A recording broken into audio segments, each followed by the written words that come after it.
আসসালামু আলাইকুম। এক এত বালতি আর এক এত কাপড় চোপড় লই আমি কই যাইতাছি। তো আইনার লগে তা হইনতে দেখলে বুঝবার পাইবেন আসলে তো আমি কই যাইতাছি।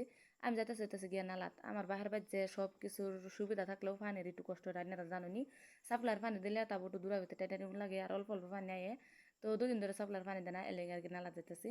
নালা যাইতাছি হইতাছি গিয়া রান্না করে দেখায় আমারও আর আমি নালা যাইতাছি অল্প মানে গাও গোসল মুসল করবার লাগিয়া আঙ্গইন্দা তো আর মানে সামারসিবল টিলা জায়গা যেহেতু সামারসিবল হয় না খুব কম।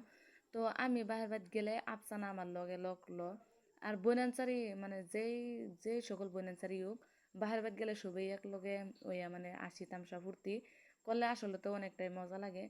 জামা বের থাকলে তো আর কোন দিন যেদিন আগে সেদিন তো এরমই আর কি অবস্থা। তো আমি নালার গেছি যাই ফার্স্টে দেখুন বালতিটার মধ্যে ফেক দিকা খোলাই লইলাম, যেহেতু বালা পানি খাইয়াম এলেগে আর কি বালতিটা সুন্দর করে খোলাই লইছি। আর পানিটা দেখছুন কিরম টলমল করতেছে, বাদে সুন্দর করে বালতিটা খোলাই আহেরা বালতিটা খুঁজে মুচে ভালো করে খোলাই লইছি যাতে ফেক মেক না তাহে বালু চালু না তাহে।